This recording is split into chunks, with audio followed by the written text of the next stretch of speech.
So I want to take a moment to talk a little bit about the scope of our instance fields. So instance fields are going to be visible to all of the class's instance methods. So essentially, since we're only writing programs right now that consist of instance fields and instance methods, that basically means that these instance fields are visible to the entire class. So if you include a parameter or a local variable, so if you have some other variable in the parameter listing or somewhere inside the body of one of these methods that is the same name as one of your fields, then what you're going to be doing is what is referred to as shadowing, meaning that the field is going to be shadowed by the parameter or local variable.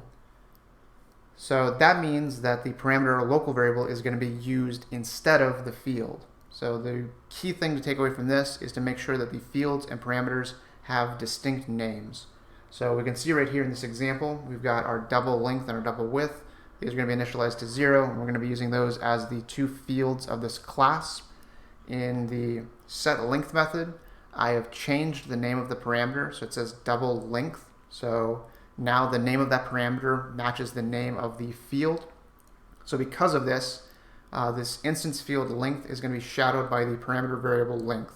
So right here, I'm saying length equals length, but now there's no way to really distinguish between when I'm talking about the parameter or when I'm talking about the actual instance field.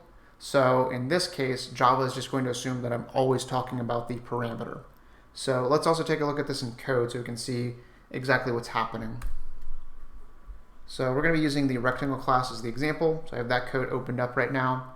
So if we take a look in setLength right here,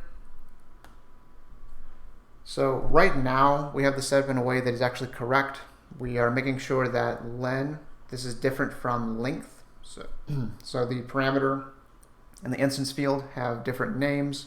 So if I were to change this to make this say length right here instead, and then also go ahead and change it here.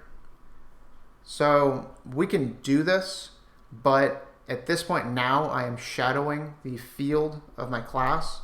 And you can also tell based on the code itself. If you look at length for both of these inside of this, this method, you're going to notice that that color coding that we saw before to indicate when we're talking about a field and when we're talking about a parameter or a local variable, that color coding is no longer being applied. And the reason for that is because now length, both of these are referring to this variable right here. And so now the length field up here is being completely ignored or being completely shadowed by this. So the important thing to do right now is to just make sure that your parameters or your local variables have distinct names from your instance fields to make sure that you can avoid this issue of shadowing. So that'll wrap up everything for that particular problem. So make sure that you watch out for that.